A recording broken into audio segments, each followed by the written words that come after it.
ሰላም እንዴት አላችሁ? የኢትዮ ታይምስ ቤተሰቦች ለሰዓቱ የተመረጡ አዳዲስ መረጃዎችን ይዘንላችሁ ቀርበናል። ከመረጃዎቻችን መካከልም የትግራይ ክልል ጉዳይ አሳስቦኛል ሲል የአፍሪካ ህብረት አስታውቋል። የአፍሪካ ህብረት ባወጣው መግለጫ በትግራይ ያለውን ሁኔታ እየተከታተለ እንደሆነ በመግለጽ የክልሉ ሰላምና መረጋጋት ወሳኝ እንደሆነ ገልጿል። ፈረንሳይ ደግሞ ዜጎቿ ከትግራይ ክልል እንዲወጡ ማሳሰቧን መረጃዎች ወጥተዋል። ጀነራል ታደሰ ወረደ ደግሞ የመንግስት የጸጥታ ኃይሎች ወደ ትግራይ ክልል የሚገቡበት ምንም አይነት ምክንያት የለም ማለታቸው ተሰምቷል። በሌላ መረጃ ደግሞ የአሜሪካ ሴኔት የውጭ ግንኙነት ሊቀመንበር ኢትዮጵያና ኤርትራ ውጥረትን እንዲያረግቡ ማሳሰባቸው ተሰምቷል። እነዚህ መረጃዎች በዜናችን በዝርዝር እናስደምጣቸዋለን። ከዚህ መረጃ በተጨማሪ ኢትዮጵያና ሩሲያ በባህር ኃይል ዘርፍ በጋራ ለመስራት መስማማታቸውን፣ የአማራ ክልል መንግስት ተኩስ አቁሜያለሁ ብሎ በማወጅ የመጀመሪያውን እርምጃ እንዲወስድ የሀገራዊ ምክክር ኮሚሽን መጠየቁን፣ ኢትዮጵያና ሩዋንዳ በተለያዩ ወታደራዊ መስኮች ዙሪያ በትብብር ለመስራት ስምምነት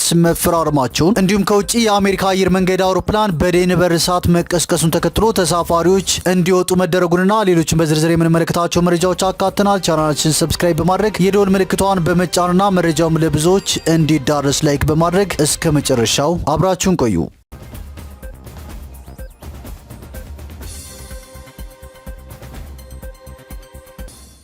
ወደ መጀመሪያው መረጃችን ስናልፍ ኦብነግ የሶማሌ ክልላዊ መንግስት ከቻይናው የነዳጅ ኩባንያ ፖሊጂሲኤል ጋር የክልሉን የተፈጥሮ ጋዝ ለማውጣት ያለመ ስብሰባ አድርጓል በማለት ወቅሷል። ኩባንያው በኦጋዴን የተፈጥሮ ጋዝ በማውጣት እንደማይሰማራ ያስጠነቀቀው ግንባሩ ኩባንያው ከሶማሌ ክልል ህዝብ ይሁንታ ውጪ የተፈጥሮ ጋዝ በማውጣት ስራ ከተሰማራ ለሚፈጠረው ችግር ኃላፊነቱን ይወስዳል ብሏል። ኦብነግ በክልሉ የማዕድን ቢሮና በኩባንያው መካከል ሰሞኑን የተደረገው ምክክር ያልተፈቱ የሶማሌ ህዝብ የፖለቲካ ጥያቄዎችን ቸል በማለት የኦጋዴን የተፈጥሮ ጋዝን በድብቅ ለማውጣት ያለመ ነው ብሏል። መንግስት የተፈጥሮ ጋዙን ለመመዝበር ሲል ከ6 ዓመት በፊት አስመራ ላይ የተፈረመውን የሰላም ስምምነት ቀልብሶታል በማለትም ኦብነግ ከሷል። ኦብነግ የጠቅላይ ሚኒስትር አብይ መንግስት የተፈጥሮ ጋዙን ለማውጣት የሚያስችል ስልጣን የለውም፣ የሶማሌ ክልል መንግስትም በክልሉ ህዝብ ዘንድ ቅቡልነት የለውም በማለትም ክሱን አሰምቷል።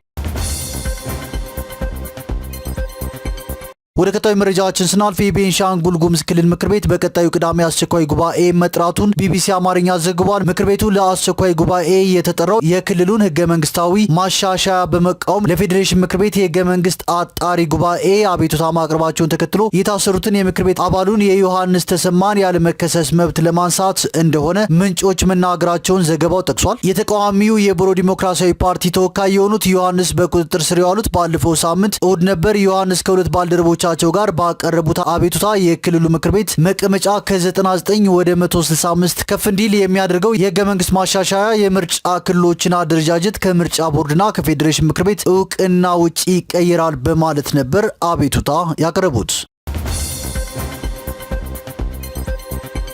ወደ ቀጣዩ መረጃችን ስናልፍ አሜሪካና እስራኤል የጋዛ ፍልስጤማውያንን አፍሪካ ውስጥ በቋሚነት ለማስፈር የሶማሊያ፣ ሶማሊላንድና ሱዳን ባለስልጣናትን እንዳነጋገሩ መስማቱን አሶሲኤትድ ፕሬስ ዘግቧል። ሱዳን ሀሳቡን ውድቅ ማድረጓን የጠቀሰው ዘገባው የሶማሊያና ሶማሊላንድ ባለስልጣናት ደግሞ በጉዳዩ ዙሪያ ከመንግስታቸው ጋር የተደረገ ንግግር ስለመኖሩ እንደማያውቁ ገልጸዋል የተባለው አሜሪካና እስራኤል ፍልስጤማውያንን ተቀብለው ለሚያሰፍሩ የገንዘብና የቀጥታ ድጋፎችን የማድረግ ሀሳብ እንዳላቸው ምንጮች መናገራቸውንም ዘገባው ጠቅሷል። ፕሬዚዳንት ትራምፕ የጋዛ ፍልስጤማውያንን በሌላ ሶስተኛ ሀገር ለማስፈር እንደሚፈልጉ መግለጻቸው ይታወሳል። ግብጽና ዮርዳኖስ የጋዛ ነዋሪዎችን ተቀብለው እንዲያሰፍሩ ፕሬዚዳንቱ ያቀረቡላቸውን ጥያቄ ወዲያውኑ ውድቅ ማድረጋቸውም አይዘነጋም። ወደ ቀጣዩ መረጃችን ስናልፍ ኢትዮጵያና ሩሲያ በባህር ኃይል ዘርፍ በጋራ ለመስራት ተስማምተዋል። የኢትዮጵያና የሩሲያ ባህር ኃይሎች የኢትዮጵያን ባህር ኃይል ለማጠናከር በትብብር ለመስራት ከስምምነት ደርሰዋል። በሩሲያ ባህር ኃይል ምክትል አዛዥ አድሚራል ቪላድሚር የሚመራሉ ከኢትዮጵያ ባህር ኃይል ምክትል አዛዥ ለኦፕሬሽናል ኮሞዶር ጄማል ቱፊሳ ጋር ተወያይተዋል። በውይይቱም የኢትዮጵያን ባህር ኃይል የሚያጠናክርና ለቀጣይ ትብብሮች ሁኔታዎችን የሚያመቻች ስምምነት ተፈርመዋል። ልዑኩ የኢትዮጵያ ባህር ኃይል የሚገነባቸውን የባህር ኃይል ተቋማት ጠቅላይ መምሪያ ና ቢሾፍቱ የሚገኘውን ማሰልጠኛ ማዕከል ጎብኝቷል። የኢትዮጵያ ባህር ኃይል ምክትል አዛዥ ለኦፕሬሽናል ኮሞዶር ጄማል ቱፊሳ በስልጠናና አቅም ግንባታ ላይ ያተኮረ ትብብር እንደሆነም ተገልጿል። መከላከያ የጀመረውን የባህር ኃይል ግንባታ ለማጠናከር እንደሚያግዝ ማመላከታቸውን ከመከላከያ ሰራዊት ማህበራዊ ትስስር ገጽ የተገኘው መረጃ ያመለክታል። በሌላ ዜና ደግሞ ኢትዮጵያና ሩዋንዳ በተለያዩ ወታደራዊ መስኮች ዙሪያ በትብብር ለመስራት ስምምነት ተፈራርመዋል። የጦር ኃይሎች ጠቅላይ ኢታማጆር ሹም ፊልድ ማርሻል ብርሃኑ ጁላና የሩዋንዳ ጠቅላይ ኢታማጆር ሹም ጄኔራል ሙባረክ ሙጋጋ በተለያዩ ወታደራዊ መስኮች በጋራ መስራት የሚያስችል ስምምነት ተፈራርመዋል። የሁለቱ ሀገራት መከላከያ ተቋማት የደረሱበትን የፊርማ ስምምነት ተከትሎ የመከላከያ ውጭ ግንኙነትና ወታደራዊ ትብብር ዋና ዳይሬክቶሬት ዳይሬክተር ሜጀር ጄኔራል ተሾመ ገመቹ በሰጡት ጋዜጣዊ መግለጫ ኢትዮጵያና ሩዋንዳ በልዩ ልዩ ወታደራዊ ጉዳዮች ዙሪያ ከዚህ በፊት ለረጅም ዓመታት ሲሰሩ መቆየታቸውን ጠቁመዋል። ወደፊት በመካከላቸው የነበረውን ትብብር የበለጠ አጠናክረው ለመስራት ከስምምነት ላይ መድረሳቸውንም ገልጸዋል። እንደ መከላከያ ሰራዊት መረጃ ሜጀር ጄኔራሉ በወታደራዊ አቅም ግንባታ፣ ስልጠና፣ በተሞክሮ ልውውጥ፣ ሽብርተኝነትን ለመከላከልና በሌሎችም ተያያዥነት ባላቸው ወታደራዊ ጉዳዮች ዙሪያ በጋራ ለመስራት ከስምምነት ላይ መድረሳቸውን ተናግረዋል። በሩዋንዳ መከላከያ የዓለም አቀፍ ግንኙነት ዳይሬክተር ብርጋዴር ጄኔራል ፓትሪክ ካሪታዋ በበኩላቸው ኢትዮጵያ በችግራችን ጊዜ ፈጥና የደረሰችልን ሀገርም ነች ሲሉ ገልጸው ከኢትዮጵያ ጋር በልዩ ልዩ ወታደራዊ ጉዳዮች ዙሪያ ያለንን ግንኙነትም አጠናክረን እንቀጥላለን ብለዋል። ወደ ቀጣዩ መረጃችን ስናልፍ የትግራይ ክልል ጉዳይ አሳስቦኛል ሲል የአፍሪካ ህብረት ጠይቋል። የአፍሪካ ህብረት ባወጣው መግለጫ በትግራይ ያለውን ሁኔታ እየተከታተለ እንደሆነ በመግለጽ የክልሉ ሰላምና መረጋጋት ወሳኝ እንደሆነ ገልጿል። ሁሉም አካላት ከግጭት በመቆጠብ ውይይት እንዲያደርጉና የፕሪቶሪያ ስምምነት መሰረት እንዲይዙም ህብረቱ አሳስቧል። ለፕሪቶሪያ ስምምነት መገዛት የተገኘውን ሰላም ለመጠበቅና ለዘላቂ የሰላም ግንባታ እርቅና ልማትን የሚደግፍ ሁኔታ ለመፍጠር ወሳኝ መሆኑንም ገልጿል። ከዚህ ባለፈ ህብረቱ ለስምምነቱ ትግበራ የማይቋረጥ ድጋፉን እንደሚቀጥልም አስታውቋል። ይህ በእንዲህ እንዳለም ፈረንሳይ ዜጎቿ ከትግራይ ክልል እንዲወጡ አሳስባለች። የሀገሪቱ የውጭ ጉዳይ ሚኒስቴር ባወጣው መግለጫ በኢትዮጵያ ትግራይ ክልል ያለው አለመረጋጋት እየተባባሰ በመሆኑ ፈረንሳውያን ወደ ትግራይ ከመጓዝ እንዲቆጠቡ እንዲሁም አስቀድሞ የገቡ ካሉ በአስቸኳይ እንዲወጡ አሳስበዋል። በትግራይ ክልል በህወሓት የእርስ በርስ ክፍፍል ምክንያት አለመረጋጋት የተከሰተ ሲሆን በነ ደብረጽዮን ገብረ ሚካኤል የሚመራው የህወሓት ክንፍ በጊዜያዊ አስተዳደሩ ፕሬዝዳንት ጌታቸው ረዳ የሚመራው ክንፍ ላይ መፈንቅለ መንግስት እየፈጸመ ይገኛል። በተያያዘ መረጃ ደግሞ የመንግስት የጸጥታ ኃይሎች ወደ ትግራይ ክልል የሚገቡበት ምንም አይነት ምክንያት የለም ሲሉ ጄኔራል ታደሰ ወረደ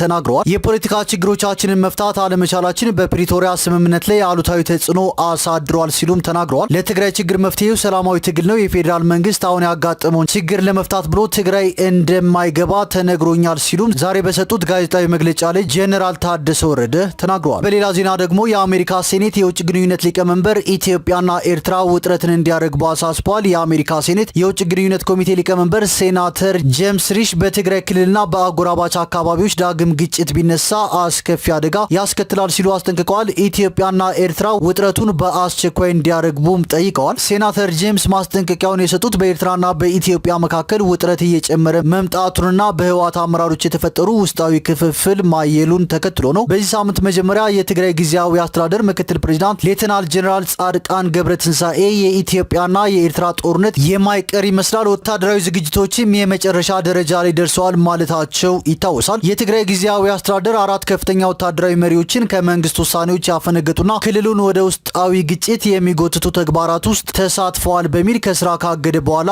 ውጥረቶቹ ተባብሰዋል።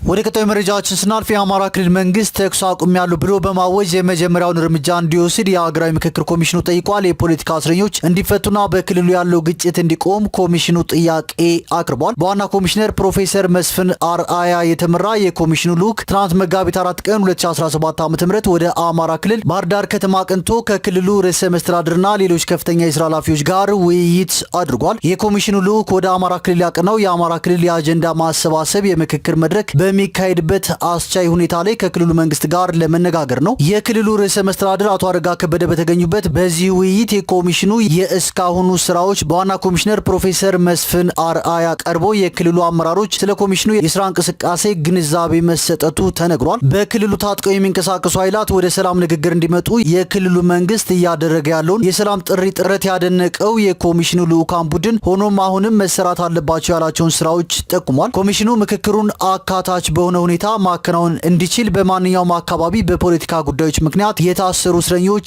እንዲፈቱ የክልሉ መንግስት በራሱ በኩል እርምጃ እንዲወስድ እንዲሁም በሌሎች ላይም ግፊት እንዲያደርግ ልዑኩ ጠይቋል። በክልሉ ያለው ግጭት ቆሞ አስቻይ የምክክር ሁኔታ እንዲኖር ራሱ የክልሉ መንግስት ተኩስ አቁሜያለሁ ብሎ በማወጅ የመጀመሪያውን እርምጃ እንዲወስድም ነው የኮሚሽኑ ልዑክ አጽንኦት ሰጥቶ የጠየቀው።